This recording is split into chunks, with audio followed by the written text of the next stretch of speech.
It's a little after 3, so why don't we go ahead and get started. I just introduce myself. I'm Graham Hamill. I'm the Vice Provost for Educational Affairs and Dean of the Graduate School, and I want to welcome everyone to the 3-minute thesis competition.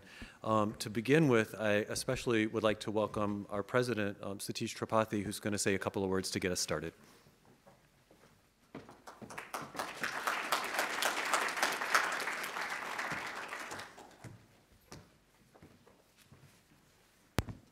Thank you, Graham, and I want to welcome you all to 3 minutes thesis competition. I was thinking, and this is hosted by our graduate school and the Blackstone Launchpad here at UB, but I was thinking a 3 minutes thesis competition, what would that mean if I take myself back about 40 years, or some years, when I was a graduate student? And the question is, would I be able to say in 3 minutes what I was doing? And I had a tough time, really, figuring out what I would say in 3 minutes and whether I can explain what I was working on. Of course, my field was a growing field of computer science at that time, quite fuzzy at that time, and not as developed that everybody understood. Now, of course, everyone understands the computer science, so you don't need even 3 minutes to talk about it. But really, it's a very tough thing to do, and you all have gone through competition and you have been selected as the finalists, which means you have done it really in a very good way and people understand what you're doing. This is very important for us because PhD is a hallmark of our institution's degrees. We actually produce almost 10% of all the PhDs produced in New York State. And so really it's important for us to really have the students come out who do good work. And I know they do excellent work because our faculty make sure they do excellent work before they get out, and not to let them get out till they have done the excellent work. But also really being able to convey what they're doing and how they have done it. So I'm looking forward to really listening, although I have to leave in the middle of it, but whatever I could, I'll listen here. And I also want to thank the judges, actually, that they have a very, very important and very hard work here. And I really wish you the best of luck in your work. And I want to thank Professor Graham Hamill for really organizing this. This is a very, very important event. This is the second time you're doing, Graham? Yes, second time, and a week late because we had snow, and I'm glad we can do it today. So thank you very much.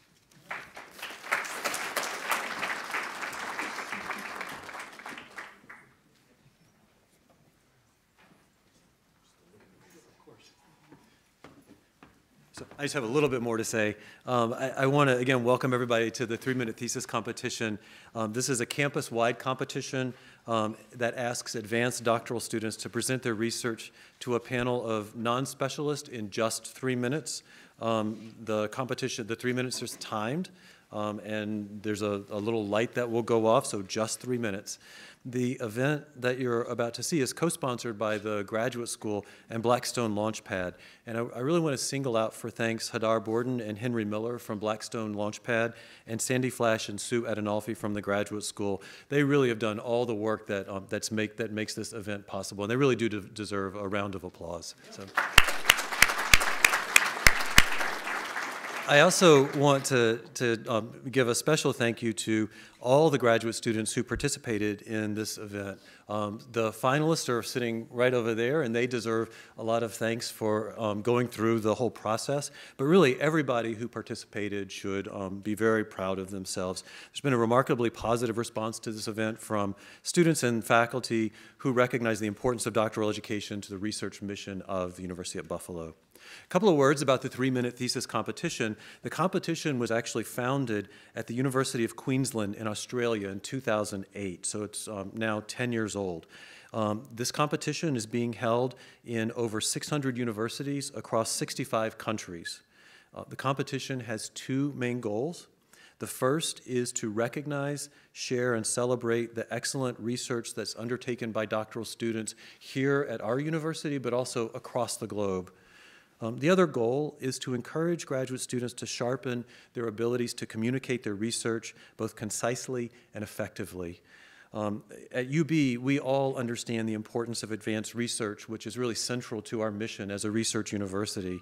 But communicating that importance can be a real challenge for students, and I would say also for faculty, speaking as a member of the faculty.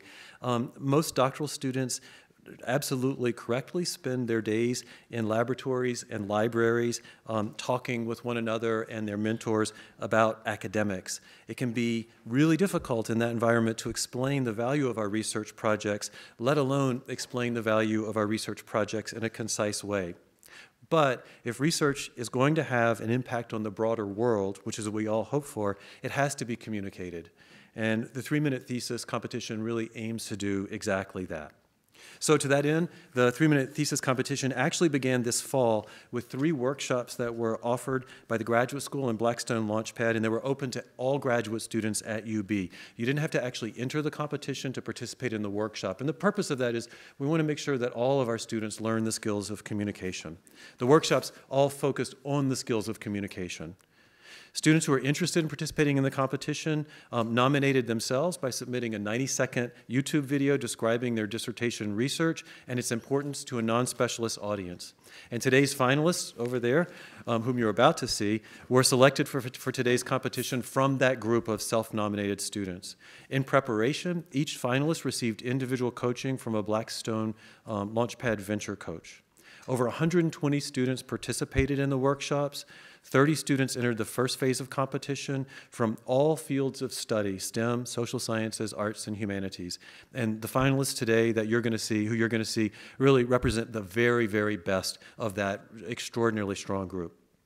This is a competition, so there are prizes. The first place prize is $1,000, second place $750, third place $500, and there's also a People's Choice Award, which goes to the best presentation as selected by everyone here today, and that award is for $250. So I've gone on for more than 3 minutes, and I apologize for that. I know that you're ready to start the competition, so I want to introduce our celebrity guest master of ceremonies, Kevin O'Neill of WGRZ Channel 2, who's going to introduce the judges and the participants in today's competition.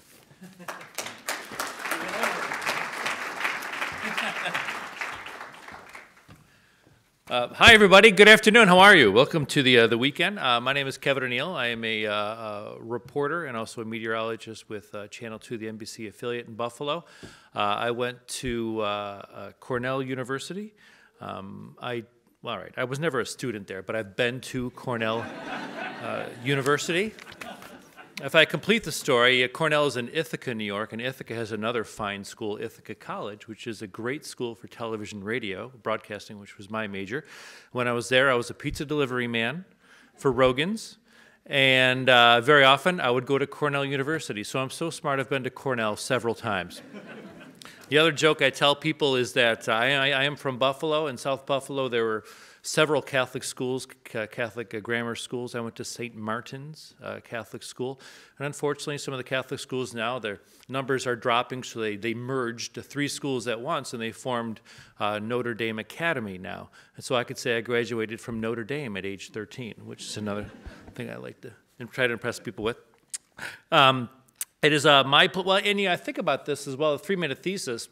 I'm sort of a part-time member of the weather staff, but weather people every day, meteorologists, do a 3-minute thesis. We could talk about what's going on today, as a matter of fact, with the larger synoptic scale snows that are happening, and then down south they're going to get some mesoscale phenomenon with the lake enhancement and the orographic lift.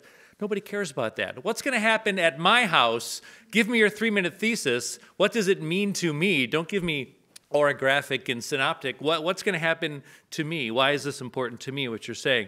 So I would say that broadcast meteorologists do 3-minute thesis type deliveries multiple times every day. And most meteorologists are not TV weather people.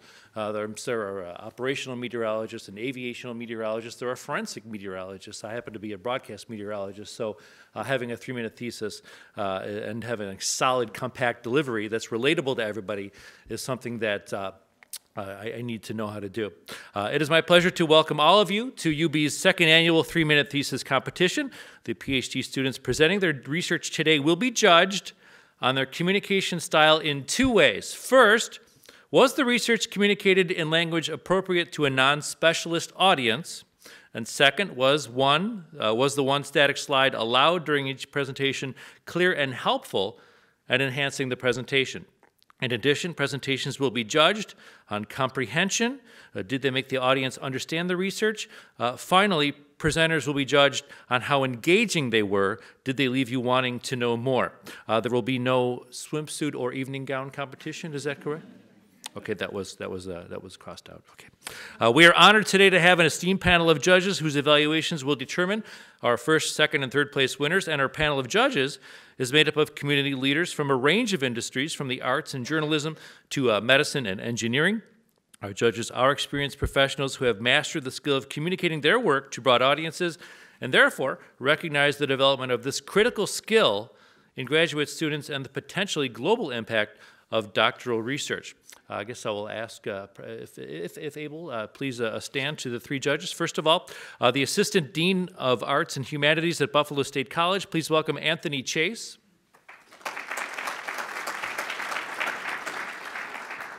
Next, the Executive Director of the Just Buffalo Literary Center, Lori Dean Torrell. Finally, the President and CEO of Empire Genomics and founding partner of Buffalo Biosciences, Anthony Johnson.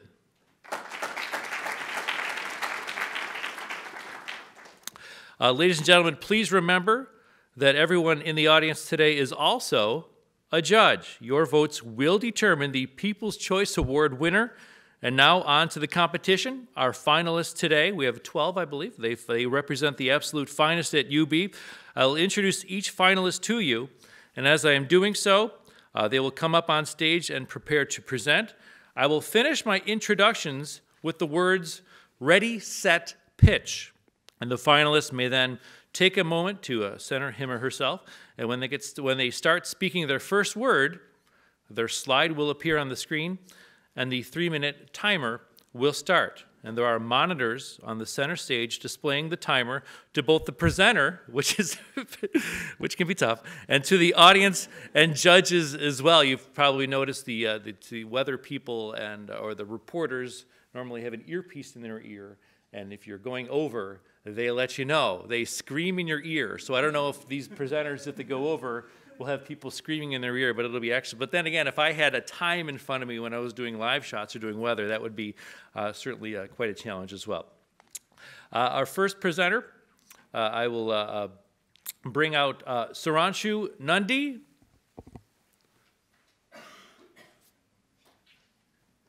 Well, thank you very much.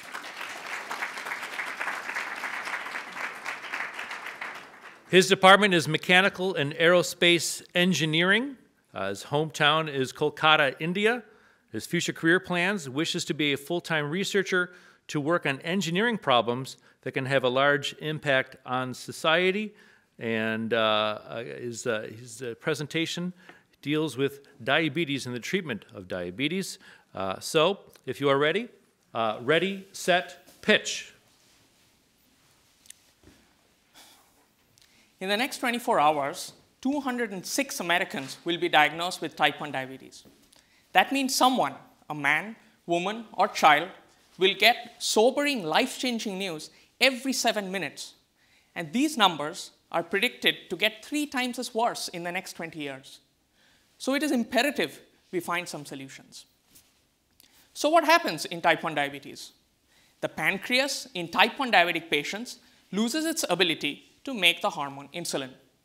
Left untreated, the blood glucose level dangerously rises, eventually leading to nerve damage, kidney failure, and blindness. The primary method of treatment, which has actually remained the same for almost 100 years, involves patients injecting themselves with insulin every single day. Moreover, as a patient, you always have to watch what you eat, when you eat, or what you do, and your day largely revolves around managing the disease, greatly restricting your quality of life. So can we do something to resolve this? It is only in the past decade that engineers have developed a wearable device called the artificial pancreas to make treatment easier. The artificial pancreas continuously senses your blood glucose level, uses this information to determine the necessary insulin required, and then delivers this insulin into the body from an external reservoir without the patient having to do anything on their own. Now, my research is to develop algorithms for the computer chips on these devices so that the artificial pancreas can closely mimic the actions of a natural pancreas. So the way these algorithms work is that at the core, I write a set of equations which is capable of predicting what the glucose level will be at a future time instant. And based on that, I can suggest an insulin amount now. However, the biggest challenge here is to deal with uncertainties in human behavior and physiology. For example, how my body reacts to, say, a pumpkin spice latte is different from how someone else's body does, because our metabolism rates are different, or you could have just returned from a run. Moreover, glucose concentrations also depend on how stressed we are or how much we eat, and these factors are always uncertain. So when I write my algorithms, I have to use principles in probability to account for all these uncertainties. Now imagine a day in the future when you walk into a doctor's office and are diagnosed with type 1. The doctor gives you a bionic device, you attach it to yourself, and that's it. You forget about it. You carry on living a normal life. You drink beer, you play sports, and you can even eat an unplanned donut. My research has convinced me that we are not far from that day. Thank you.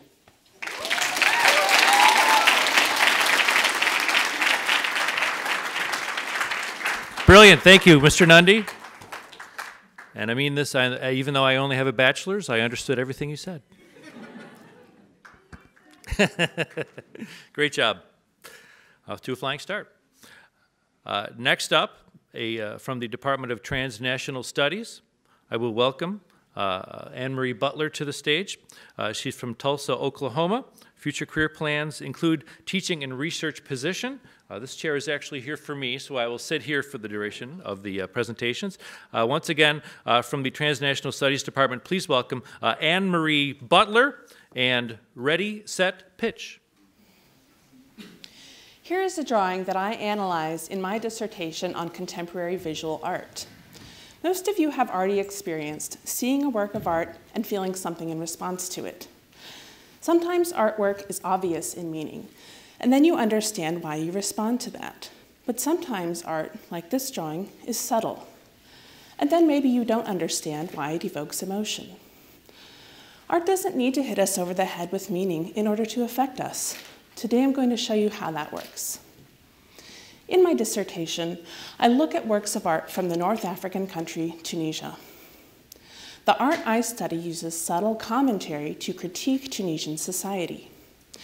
Its critique can help change social norms by affecting its viewers indirectly.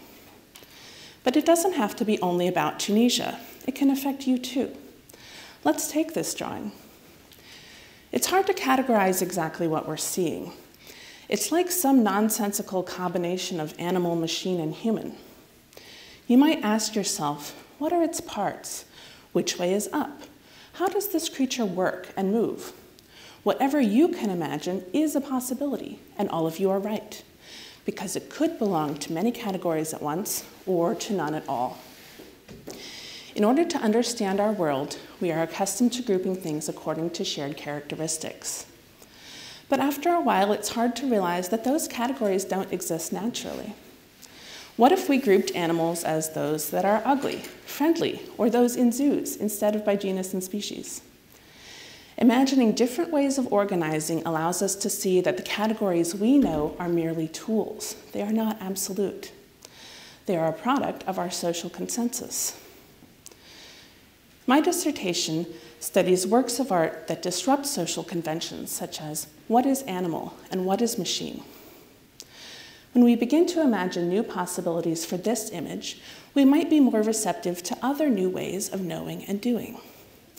And we don't have to ascribe to these different methods to admit that they exist. We can see that the divide between animal and human, for example, is not the only way to understand life. More self-awareness that categories are flexible leads to social change. Think of gay marriage. That's an example of social change brought about by shifts in understanding. It's okay that we can't always put feelings into words when we look at art. All we have to do is feel and get ready for change.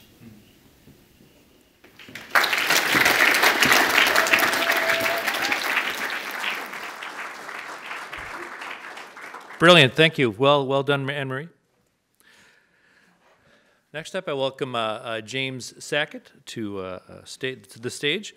He is from the Exercise and Nutritional Sciences Department. It says MI or Birmingham, Michigan. Is that correct, James? Yes. James is from Michigan, and his future career plans include being a professor of exercise science. So we welcome to the stage James Sackett, and for you I say, ready, set, pitch. Imagine this. You're scuba diving along the bottom of the ocean floor. The cold water is swirling around you. It is so dark that you need a flashlight to see. You begin to feel lightheaded and dizzy, and you're on the verge of fainting. At this point, drowning may be inevitable. This life-threatening consequence of underwater diving is a result of a phenomena called carbon dioxide retention. The Navy SEALs, the elite of the United States military, experience this dangerous issue during almost every single underwater dive. The Navy SEALs perform some of the most important and most dangerous underwater diving missions known to mankind. Thus, their physical performance and safety is of utmost importance. However, underwater diving causes many physiological changes that may harm their health. Carbon dioxide retention, or the buildup of carbon dioxide in the blood, occurs during underwater diving. Although the underlying physiology of this phenomena remain largely unknown, it appears to be a function of the increased pressure of water on the human body. Thus, divers are at increased risk for carbon dioxide toxicity, fainting, and potentially drowning while underwater. To further understand the underlying mechanisms of this idea, our laboratory conducted investigations on humans during water immersion. Normal breathing in humans is regulated by sensors located in the carotid artery and in the brain. These sensors are responsible for maintaining normal blood levels of carbon dioxide during everyday life. We used complex physiological tests to investigate the idea that these sensors are affected by water immersion. To test this idea, our participants sat in a tank of warm water while we measured several components of their physiology, including their breathing, their heart rate, and their blood pressure. We believe that the activity of these sensors will be reduced during water immersion, and that this will contribute to carbon dioxide retention. Despite our observation that carbon dioxide retention occurred during our studies, we also found that the activity of these sensors is not reduced during water immersion. Thus, it does not appear that these sensors contribute to carbon dioxide retention, and further research is warranted. Overall, our findings are important because they provide insight into the underlying mechanisms of carbon dioxide retention. Furthermore, once we have a better understanding of the underlying mechanisms of carbon dioxide retention, we plan to conduct investigations that aim at designing interventions to prevent carbon dioxide retention. Finally, our novel findings are important because they will help improve the safety of Navy SEALs and the performance of Navy SEALs as they go on further underwater diving missions. Thank you.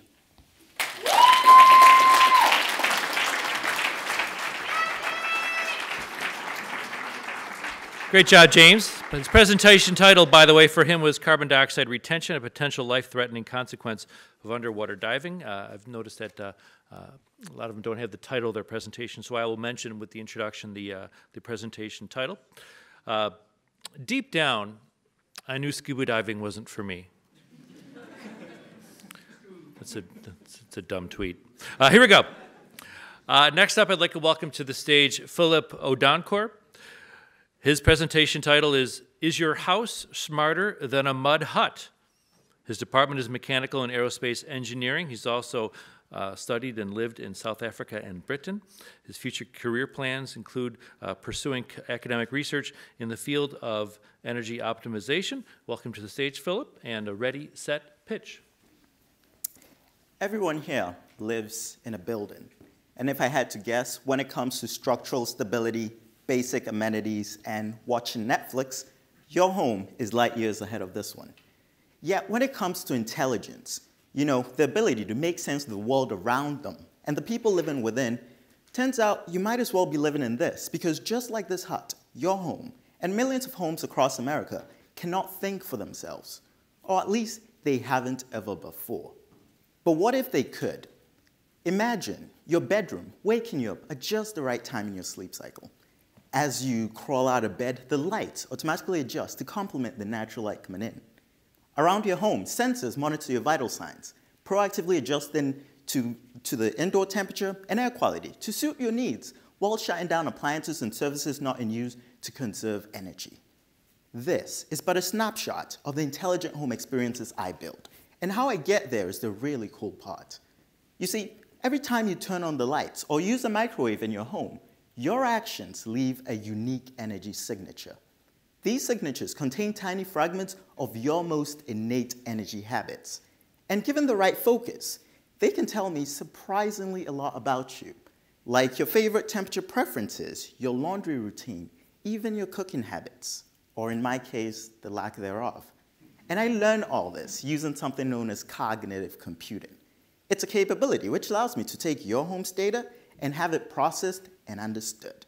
It's about finding trends and patterns and correlations within your data and using that to build assistive technologies which are able to predict and address your home needs before you even realize them. To my mom, this all sounds really creepy, and rightfully so. But before you join her in raising your pitchforks, you need to understand that fundamentally, this is no different to, say, Netflix monitoring your viewing habits to make movie recommendations. They're both about personalizing your experiences, and for that, we need a personal look into your private life. But to be clear, this is not about adding a few smart plugs to your home, or even having Alexa order you flowers. That's indeed part of it, but at its core, it's about automating the most mundane parts of your home using your own energy habits, not some pre-programmed software designed by engineers who don't know you or understand how you like to use your home. This is the home experience, truly reimagined, freeing up time for you to enjoy the most rewarding parts of actually living in your home. The smart home is not yet here, but through research like mine, we're taking huge strides towards finally helping homes in America, from Kevin's to yours, to be truly smart. Thank you.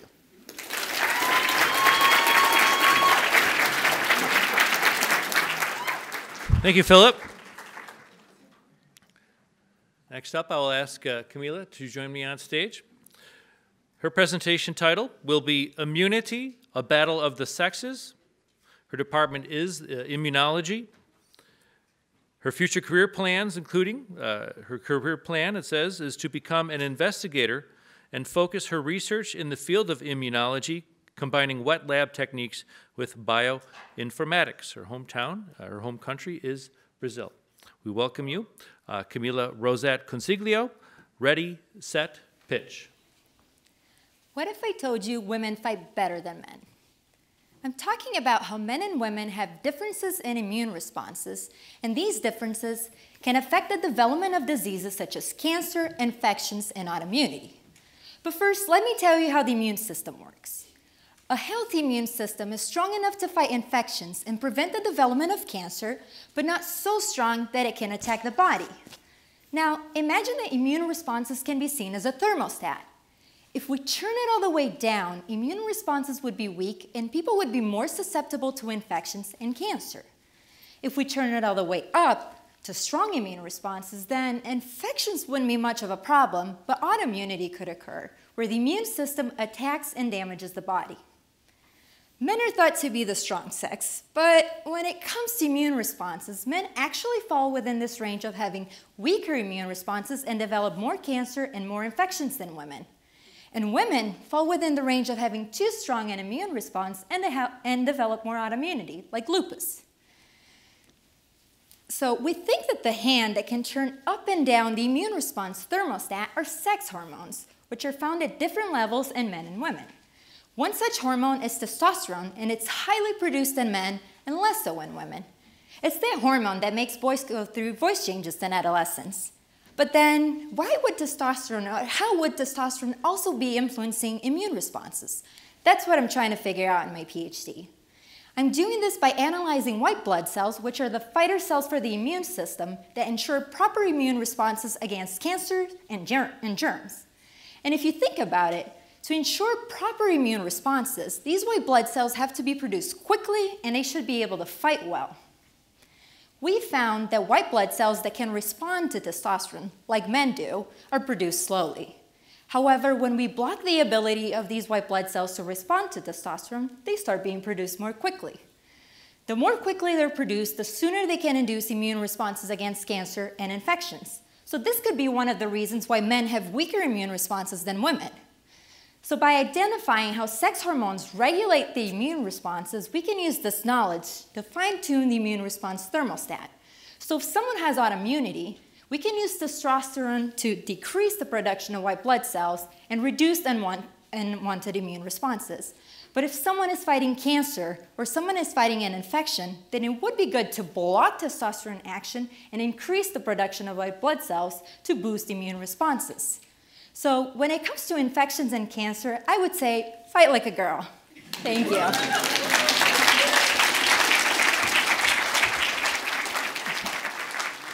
Thank you, Camila. I mentioned previously I have a bachelor's degree and I have additional schooling to get a meteorology certification. I could walk around most of the time being one of the smartest people in the room. This is not one of these occasions. It's a bit intimidating being in the presence of all of you and particularly the presenters as well. I will ask Alok to join me on stage.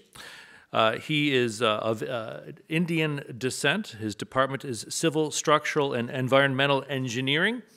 Among his passions and his future, he hopes, is research in earthquake engineering. The presentation title is Building Safer Nuclear Power Plants. I welcome you, Alok Deshpande.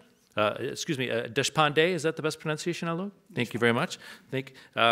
Again, Building Safer Nuclear Power Plants. Ready, set, and pitch. Imagine an earthquake striking a nuclear power plant. How safe do we want that structure to be? Probably much safer than any other structure, because as we have seen at Chernobyl and Fukushima, the impacts of a failure in a nuclear facility can be felt for generations. Nuclear power plants, like other thermal power plants, generate a lot of heat, and this heat is carried to the power turbines using steam pipes. Earthquake shaking has the potential to rupture these steam pipes. If this were to happen, then the high pressure, high temperature steam contained within would spew within the airtight containment structure. Think of a pressure cooker. How would this affect its structural safety?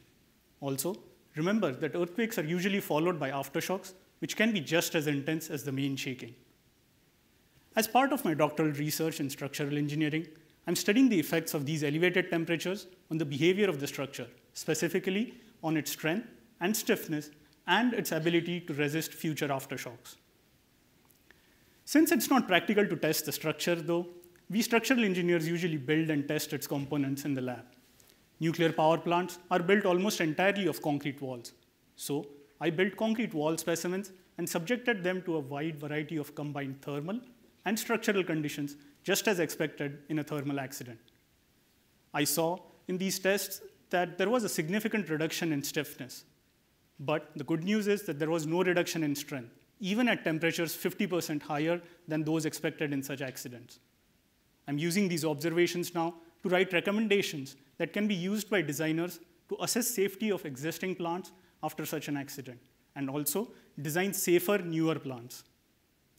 Since the behavior of the structure is defined by the behavior of its materials, I'm also studying the behavior of concrete itself when subjected to high temperatures. This will allow me to better understand the behavior of the concrete walls that I tested. Through the course of this study, and by understanding the mechanisms of damage in concrete, I've developed a new steel and polymer fiber reinforced concrete material. This material performs significantly better than conventional concrete, both at normal as well as high temperatures. Such a robust material has applications in other structures too, structures like buildings, bridges, and tunnels, which can otherwise see catastrophic damage due to fire events. In summary, it's vital to ensure the safety of nuclear power plants, and understanding the effects of elevated temperatures, both on concrete and concrete structures, including the development of newer, more robust materials, are important steps in this direction. And so we can all have a safer nuclear future. Thank you.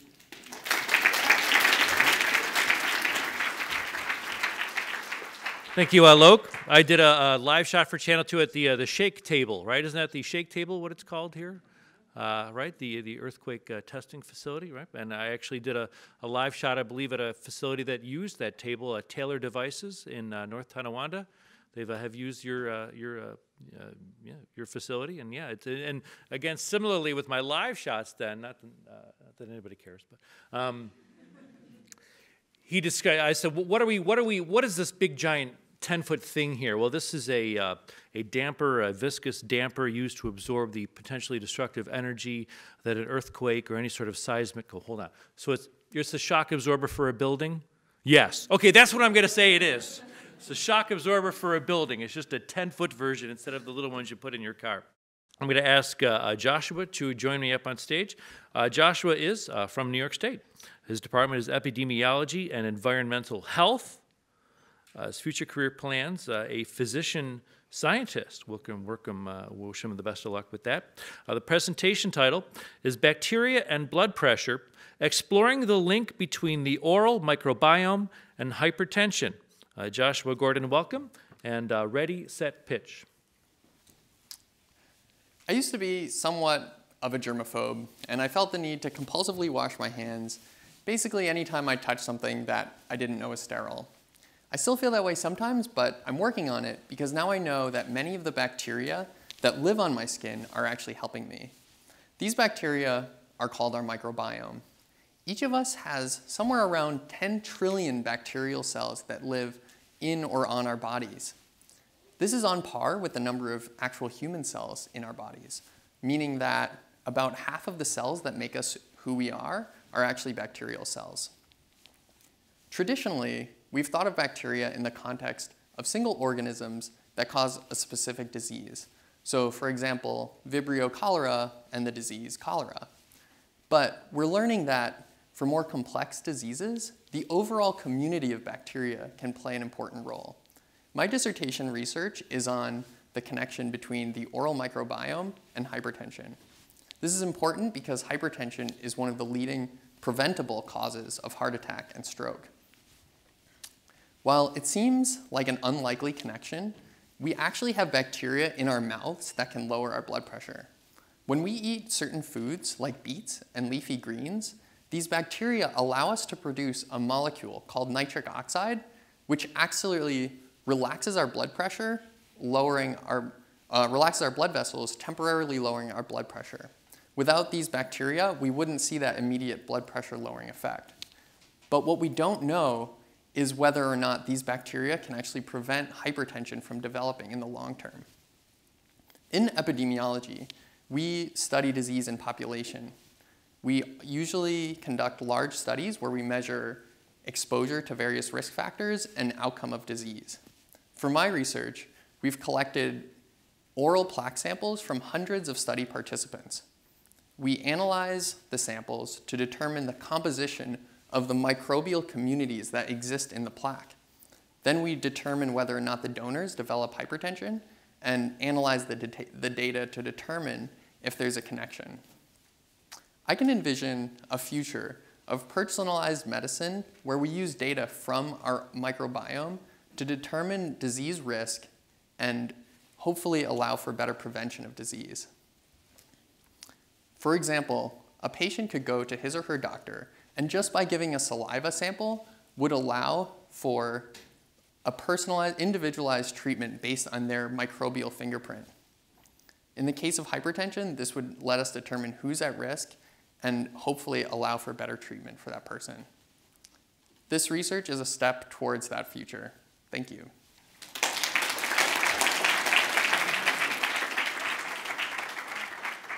Thank you. Great job, Joshua. Big microbiome fan. I am. I have a philosophy. I don't get sick a lot, and I think I'm probably not going to explain it properly. But I grew up drinking Lake Erie tap water. And I think you know where I'm going. I think the early exposure to that bacteria really increased my. I don't get sick now. You know. Sort of like, and I think that should be something maybe we could do. That. Let's just give Lake Erie tap water to children all over the world. I think I may have just cured something. We're going to work on that. And again, my mom who insists on giving clean, bottled spring water to the grandkids. All the grandkids get bottled spring water. And I think to myself, isn't this the same lady that let me drink from a hose for my entire childhood? Oh, well. I will ask Naila to join me on stage. Naila is originally from Pakistan. In fact, attended the Government College University in Lahore, Pakistan. Future career plans including teaching and journalism. She's from the English department, and her presentation is titled, "Who is a Muslim Woman?" Naila Sahar, ready, set, pitch. So after coming to US for my PhD, I was constantly asked if being a Pakistani Muslim woman, I was allowed to go to school back in my country or not. And that would make me think about all the strong, well-educated women that I had seen around myself in Pakistan. So I decided to research Muslim women so to discover who is the real Muslim woman. Is she that hijab-clad woman from Afghanistan that you see on the Fox News, or she is that daring, bold American activist Linda Sarsour? Is she Malala Yousafzai from Pakistan who was shot by Taliban, or she is Sharmina Bat-Chinoy from Pakistan, that fashionable liberated woman who won an Oscar twice for her documentaries? The dilemma that Muslim women face is that either they are silenced by the law and culture in the Muslim countries, or when they dare speak, their narrative is distorted by the mainstream Western media. Take, for instance, the example of Malala Joya, the Afghan parliamentarian, who when spoke against Islamic fundamentalism and the US intervention in her country, she was banished from Afghan parliament for being too daring. Where Malala Yousafzai is seen as a global symbol of women empowerment and education, in her own country, she is seen as a naive pawn who is supporting the Western agenda of maligning the reputation of Muslim countries as regressive and oppressive. Moreover, there are several American Muslim women activists who are struggling very hard for the interreligious harmony in the US. Yet, they are seen with suspicion by the Muslim community for not being Muslim enough and by the rest of the Americans for not being American enough. Thus, whether it's home or abroad, Muslim women are constantly misinterpreted and misrepresented. Yet, they resist and persist. Reading into the lives of these Muslim women, I'm finding those instances of intervention where these Muslim women challenge the stereotypes about themselves, either in script or in action. This includes those Muslim women who are using mosques as the sites of empowerment, and those who are rejecting the patriarchal interpretations of Quran and are rereading Quran with the feminist perspectives so to instill a gender-inclusive approach in the Islamic thought. The aim of my research is to let the world know that Muslim women cannot be woven into a single definition of being oppressed, since there are many of them who are struggling very hard to be the agents of their own lives. Researching these Muslim women of substance has not only defined my sense of identity, it has given me the courage to keep on struggling for my rights, no matter wherever I am. I feel now, more than ever, Muslim women do not need saving. They need to be heard. Thank you.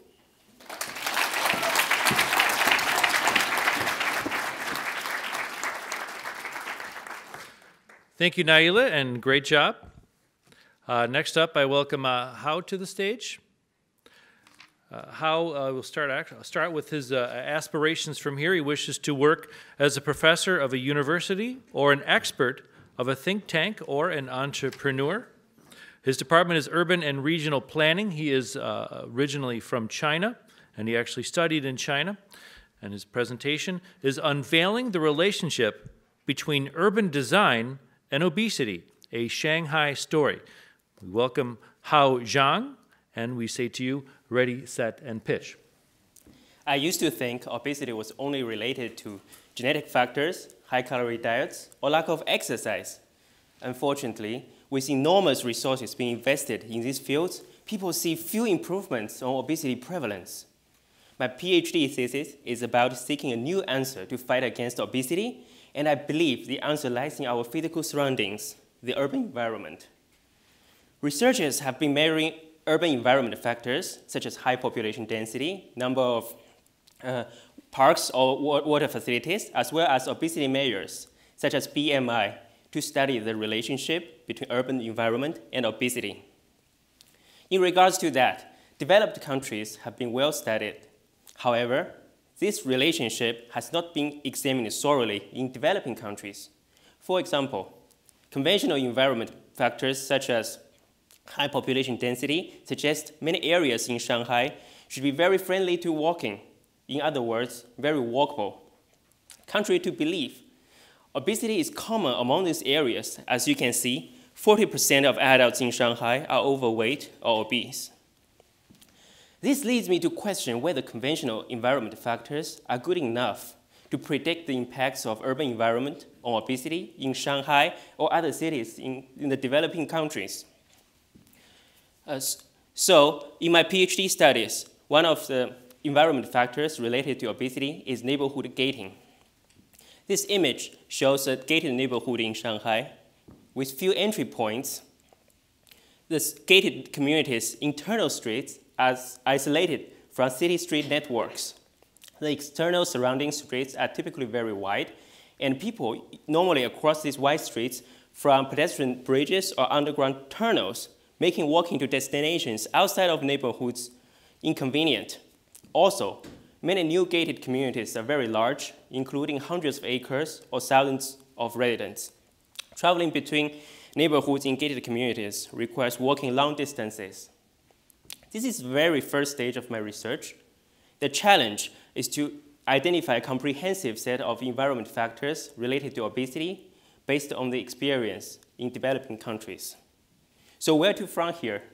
This summer, I'm going to Shanghai to work with urban planners, local residents, and policymakers to better understand the relationship between urban environment and obesity.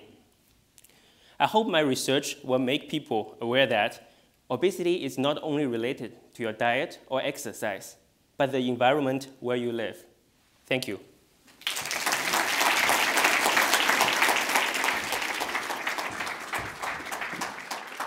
Thank you, Hao. We are 9 down and 3 excellent candidates to go. Niti, I'll ask you to join me on stage. Her presentation title is Person Tracking for Improved Video Surveillance. Niti is originally from India. Her department is Computer Science and Engineering. She went to school in India and, of course, got a master's at the UB. Future career plans, work in a university. As a faculty member, we welcome Niti Narayan to the stage. And to you I say, ready, set, pitch. On April 15, 2013, 2 bombs exploded near the finish line of the Boston Marathon, killing 3 people and injuring several hundred others. After 3 days, the FBI officers released images of 2 suspects, which resulted in one of the most intense manhunts in history. In this case, there was a large volume of video data coming from different sources. There were security cameras, storefront cameras. Also, people were recording videos using their cell phones. Most of these videos covering different locations and at different time instances. The FBI officers had to look at these videos, which took them hours and days to track and identify suspects. What if the suspects had escaped by this time? They would be on the loose and eventually hurt more people. Instead, what if we have a reliable and automated computer algorithm which would perform surveillance operations? This would not only enable faster processing of data, but also improve the quality of surveillance. My PhD thesis is about detecting and tracking multiple people across multiple cameras automatically and in real time. There are many challenges. One is the obstruction of the view of a person. I need to handle situations when a person is in a blind spot, say he's behind a tree, or only partial information about a person is available, say only the face is visible. Another challenge is the varying lighting conditions across cameras. This would mean that the skin tone of a person might appear differently in different cameras. I also have to deal with low resolution or blurred pictures and videos. I try to address all these challenges in a principled way. Now, if you think of a video as a sequence of pictures, I extract information of people from every picture, which constitutes the spatial information, and information from past pictures, which constitutes the time information. I'm trying to learn how a person's characteristics changes with time. I extract 3 types of spatial features. 1 is the appearance feature, that is how a person looks like. 2 is the facial biometric. 3 is the location transition information.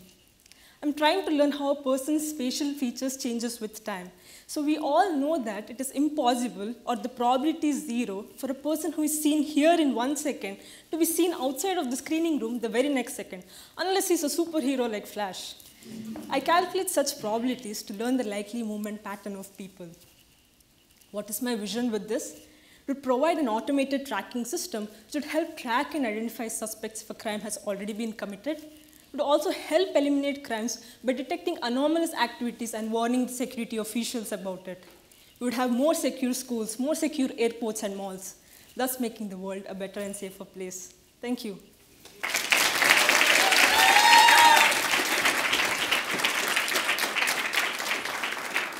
Terrific job, Niti, and important research, certainly. I'm going to ask our next contestant to join us on stage. Is it pronounced line? It is pronounced line. Thank you for getting it right. Sure. Sorry, no, it's not. It's Lynn. It's Lynn. Yeah. I thought, I'll be honest with you, what I'm trying to do, just to make it fair, I'm going to do a terrible job with the American names as well today. Lynn's presentation title, well, I'll do that at the end. She plans to work in academia as a research professor. She has lived in many areas, the Rochester area, Colorado, Oregon, Florida twice, Hawaii, Chicago area in there, and now Buffalo. Her department is community health and health behavior. Her presentation title is Understanding How People Think About Their Personal Risk for Sexually Transmitted Infections. We welcome Lynn Klasko-Foster to the stage, and ready, set, and pitch. Today, I'm going to talk about sex, an activity that many, if not most of us, engage in as an expression of love or intimate connection, or simply because it's fun. I'm pregnant with my second child, so it's clear I've done it at least twice. While we can all agree that sex has many benefits, it's not without risk, including sexually transmitted infections, which I'll refer to today as STIs. Fortunately, advances in medicine have created a safer environment for healthy sexual activity. Now, there's a vaccine for both men and women to prevent cancer-causing HPV, and a daily pill to prevent HIV transmission. And in general, if people think they're at risk for a disease, they're more likely to get a vaccine or take a pill to reduce their risk. The problem is, people underestimate their own risk. And what I mean by this is that individuals have a tendency to believe that others are more likely to get a disease than they are, and may not choose a prevention strategy. The CDC recently conducted a study where they interviewed people about their HIV risk before getting tested. 80% of men and 100% of women who tested positive for HIV reported prior to testing that they had no chance or low chance of getting HIV. Think about that for a second. These are individuals that for one reason or another were motivated to go get testing for peace of mind, and yet they did not believe that they could get HIV. My research aims to better understand how people think about their own risk for STIs so that we can intervene before someone gets a chronic disease like cancer or AIDS that is really going to impact their life or result in early death. Perceived risk is complex. It involves both believing that you are vulnerable to getting a disease and also feeling worried or anxious that you may get a disease. I will be interviewing people across the risk spectrum for both HIV and HPV to find out what risk perceptions mean to them. Why do they feel more or less at risk for getting an STI? Do beliefs drive behavior, or are emotions a greater influence? Finally, I will be evaluating social factors that help tell the story connecting risk perceptions to prevention behavior. Is it just too stigmatizing to take a pill for HIV? Or, if my friends get the HPV vaccine, does that make it more normal and easy for me to get it? My goal is to better understand how different components of risk work together so that we can all keep having sex, but let's make it safer for everyone. Thank you.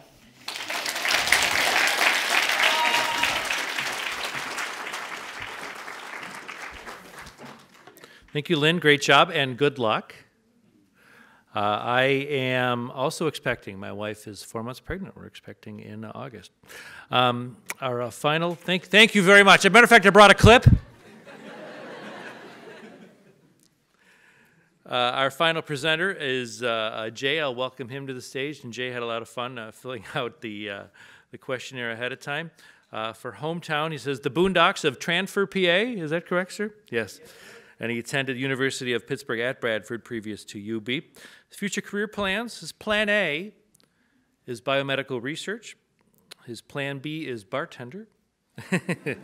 Something with liquids and containers, we know. His department is microbiology and immunology. We welcome to the stage Jay Leipheimer. Did I say the last name correctly, sir? Excellent. Well, and to you I say ready, set, pitch, and good luck. I have to warn you all of the threat that surrounds us. Despite having already killed millions of people, few know its name. It's the human fungal pathogen, Cryptococcus neoformans, or what we just call crypto. Now, I'm sorry to say that most of us here are already infected. In fact, it may still be in your lungs as I speak, lying dormant. Don't worry, Kevin, you're safe for right now. But if your immune system is ever severely weakened, your only option is an antifungal that takes months of treatment but has terrible side effects. However, if we ever hope to design a better drug, we need to understand how this fungus causes disease. Now, we know that the fungus can infect our lungs and then spread to the rest of our body. And it does so using these things called virulence factors, which are like proteins that are like microbial weapons used to fight off our body's defenses. However, this doesn't explain everything. You see, a lot of fungi have these same weapons, yet do not cause disease. At the Penn and Pinto lab, we are discovering that it's not the weapons that make crypto so deadly, but how it uses them or controls them.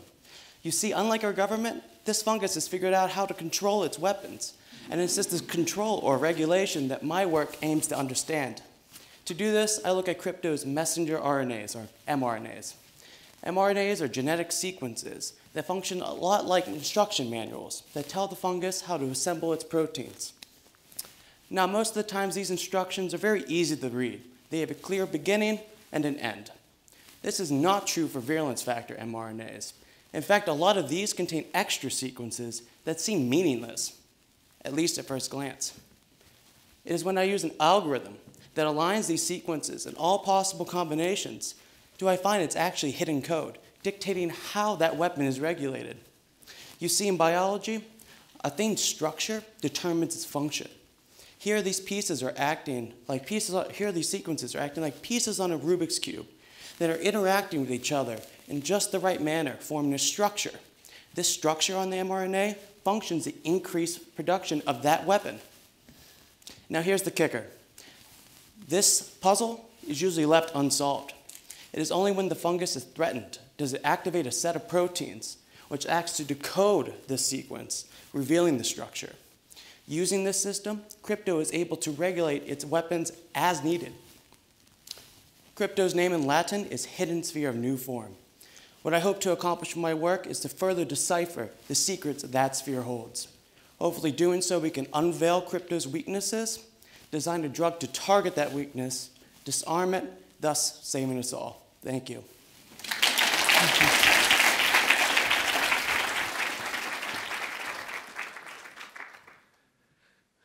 Excellent job, Jay.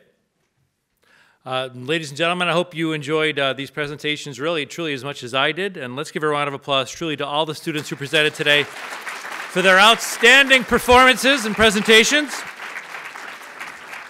And also at this time, I do invite our judges to step out of the room to deliberate about the presentations. We thank the judges certainly for their time.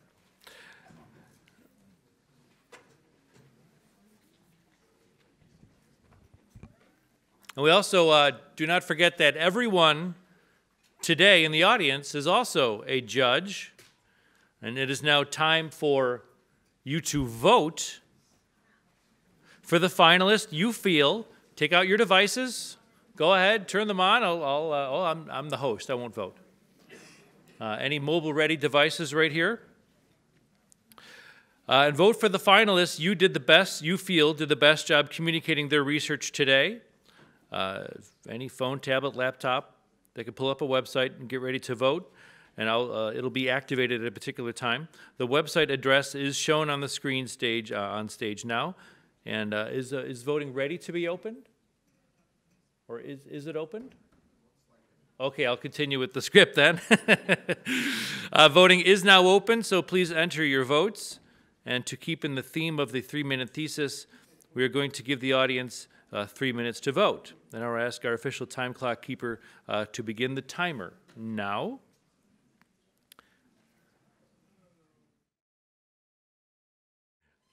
Well, we welcome the University at Buffalo Gospel Choir. Thank you very much for joining us while the judges deliberate. I don't know where you're going. Do we want them on stage? How many are there? 4? You're all here? Fantastic. 2 more joining us. So there are not 4. Welcome. Hi. I introduced you guys twice. I'm such a big fan. Thank you. Nice to meet you. And ready, set, pitch. Let's confuse the heck out of them. 5, 6, 7. I'm so glad. You want to clap with us? Troubles don't last always. I'm so glad. Troubles don't last always. I'm so glad. Trouble don't last always. Trouble don't last always. I'm so glad. I'm so glad. The troubles don't last always. Troubles don't last always.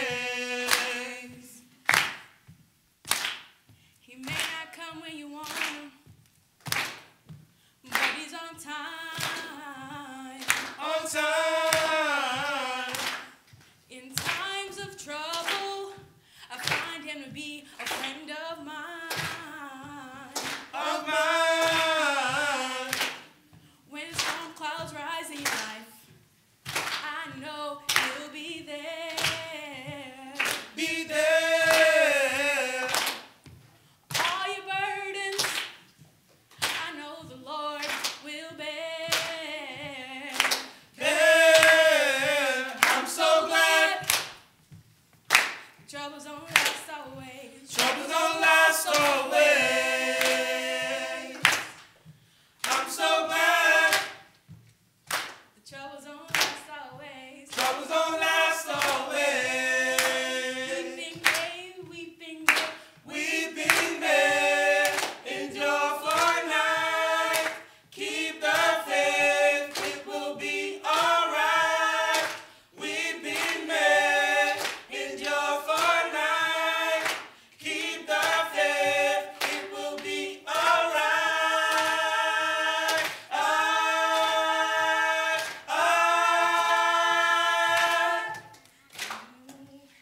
Troubles don't last always. No, no, no, troubles don't last always. Troubles don't last always. No, no, no, troubles don't last always. Weeping may endure for a night. Keep the faith, it will be alright. Weeping may endure for a night. Keep the faith, it will be alright.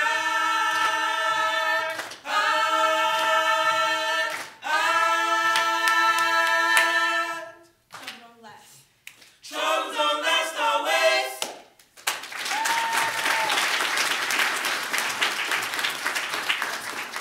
Alright, so we have one more selection for you. Thank you guys all for listening to us. Our concert's April 29th if you guys want to see us in action again. But thank you again for listening to us, and I hope you guys all enjoyed the 3-minute thesis. Alright, so the next song, it's originally in French, but we're going to sing it in English. It's entitled, It is Good to Pray the Lord. C'est bon. Okay. It is good to praise the Lord and make music to your name, O God Most High, to proclaim your love and faithfulness all the day and through the night. Sing it with me. It is good to and make music to your name, O God Most High, to proclaim your love and faithfulness all the day and through the night. It is good to praise the Lord and make music to your name, O God Most High, to proclaim your love and faithfulness all the day and through the night. It is good to praise the Lord and make music to your name, O God Most High, to proclaim your love and faithfulness all the day and through the night. La la la la la la la la la.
Great job, thank you. University at Buffalo Gospel Choir.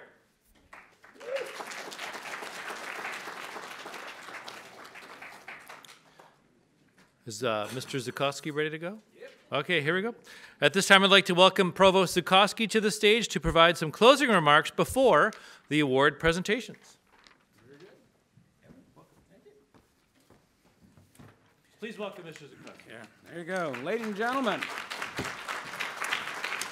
Actually, we ought to be thanking Kevin for emceeing this with us. It's been very good. All right? We learned all sorts of things about the foibles of human nature and the power of Lake Erie water to keep us all healthy. You know, drink up, drink up. I spent my career in academics, and of course, before I became a professor, I was a graduate student and had to figure out how to pitch my thesis as well. And I think that the effort that we're having here, it wasn't available to me. I stood up in front of people and you know, gave scientific talks about the research that I was doing. And I remember a faculty member saying to me at one point that I really should work with him because his work was so easy and I could explain it to my grandmother, okay? And I had no idea what he was talking about, so I worked for somebody else. And he didn't explain it very well. It was sort of the conclusion that I came to. So what the Blackstone Launchpad and the graduate school have done by putting together this 3-minute thesis is actually very important. That it makes it a competition, it makes it fun, but it also is getting across the seriousness of what we do. That when we are working on our theses, we are trying to solve very important problems. And a lot of the society around us don't necessarily believe that we are solving those complicated and very important problems. We hear about it all the time now in the outside world that academia is suspect, that degrees aren't valuable, that research is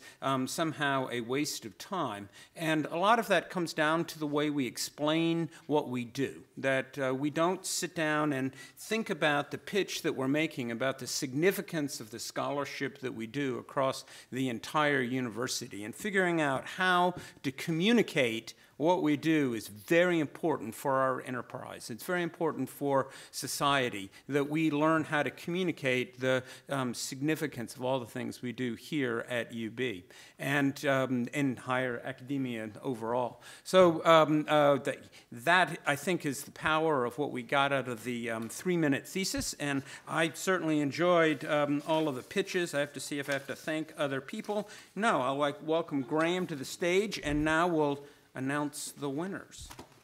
So.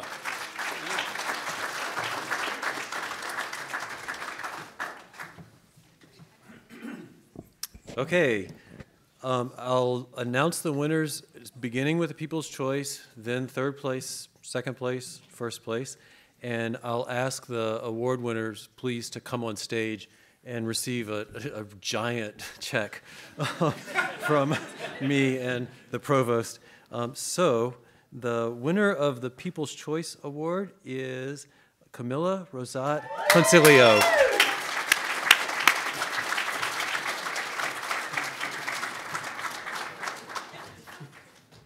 you go. Thank you. Fight like a girl.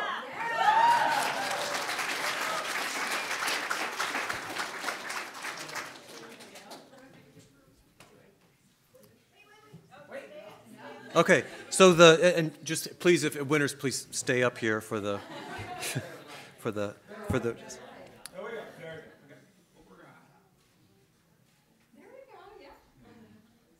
Okay. Third place award goes to Camilla Rosat Concilio.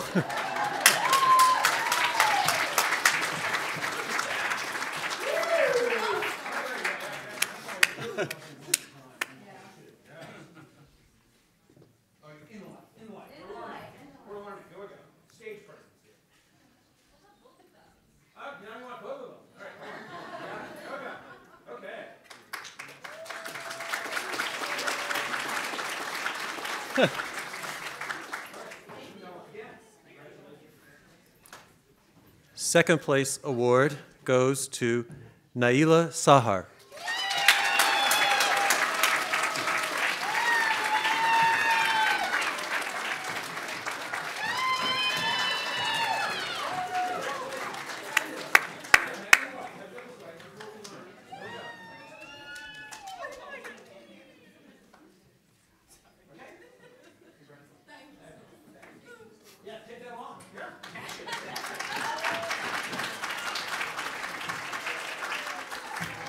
And before I announce the first place award, I do want to say that that every presenter was just immensely impressive, and I'm sure it was an extraordinarily hard choice for the judges.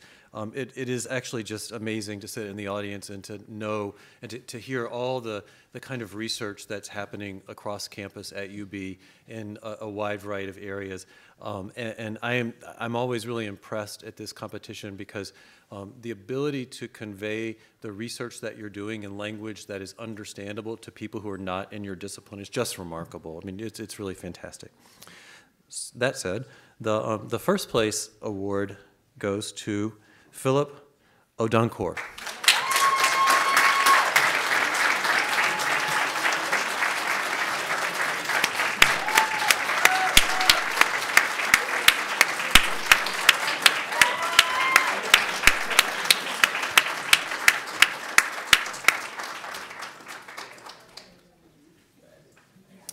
This concludes the competition. There is a reception outside in the atrium, and I invite everyone here to please join us.